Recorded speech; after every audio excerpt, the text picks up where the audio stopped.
বিশ্বের বিভিন্ন দেশে বিয়ের রীতিনীতি সাধারণত আনন্দ, নাচ, গান ও উদযাপনের মাধ্যমে পালন করা হয়। কিন্তু আপনি কি জানেন, চীনে এমন এক অনন্য রীতি প্রচলিত আছে যেখানে কনের বিয়ের ঠিক আগে থেকেই প্রতিদিন কান্নাকে গুরুত্বপূর্ণ হিসাবে দেখা হয়।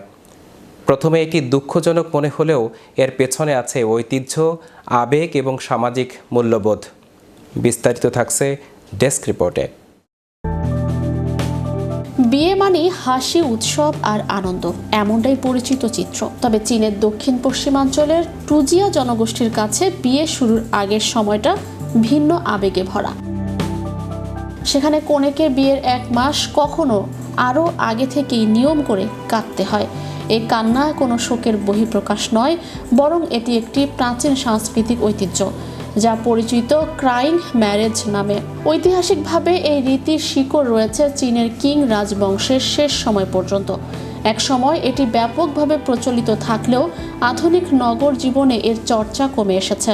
তবে পাহাড়ি ও গ্রামীণ টুজিয়া সমাজে এখনও এই প্রথা গুরুত্বের সঙ্গে পালিত হয়। এই কান্না সাধারণ চোখের জল নয়, বরং সুরে সুরে গাওয়া বিশেষ ধরনের গান।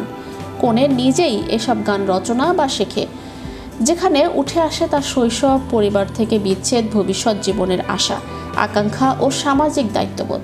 আবেগের এই সঙ্গীতময় প্রকাশকে কনের মানসিক প্রস্তুতির অংশ হিসেবে দেখা হয়। রীতির সময়কাল অঞ্চল ভেদে ভিন্ন। অনেক জায়গায় বিয়ের 1 মাস আগে থেকে প্রতিদিন নির্দিষ্ট সময় ধরে কাঁদার নিয়ম রয়েছে। প্রথমে কনে একা শুরু করলেও ধীরে ধীরে এতে যোগ দেন তার মা, দাদি, নানি ও পরিবারের অন্য নারী সদস্যরা।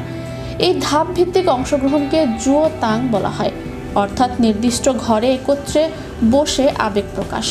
এই প্রথার পেছনে রয়েছে গভীর সামাজিক তাৎপর্য। প্রাচীনকালে মেয়েদের বিয়ে প্রায় পারিবারিক সিদ্ধান্তে নির্ধারিত হতো, ফলে কনের নিজের মত প্রকাশের সুযোগ সীমিত ছিল। সেই সীমাবদ্ধতার ভেতর কান্না হয়ে উঠেছিল তার অনুভূতি, আপত্তি ও প্রত্যাশা জানানোর একমাত্র ভাষা। অনেক সময় এই গানের কথায় ঘটক বা সামাজিক নিয়মের প্রতিও ক্ষোভ প্রকাশ পেত। সেই সময় কনে যথেষ্ট কান্না না করলে সমাজে তাকে নেতিবাচকভাবে দেখা হতো, এমনকি পরিবার থেকেও চাপ আসতো। তাই এই কান্না কেবল আবেগ নয়, সামাজিক মর্যাদার সঙ্গেও যুক্ত ছিল। আজকের দিনে এই রীতি অনেকটাই প্রতীকী রূপ নিয়েছে, তবুও টুজিয়া সম্প্রদায়ের কাছে এটি এখনও গুরুত্বপূর্ণ সাংস্কৃতিক পরিচয়ের অংশ। কান্না, গান আর সমবেত অংশগ্রহণের মধ্য দিয়ে কনে তার অতীত, বর্তমান ও ভবিষ্যৎকে এক সুতোয় গেঁথে নেয়, যা এই অনন্য বিয়ের রীতিকে করে তুলেছে বিশ্ব সংস্কৃতির এক ব্যতিক্রমী উদাহরণ। ম্যাজিক বাংলা টিভি, বিনোদন ডেস্ক।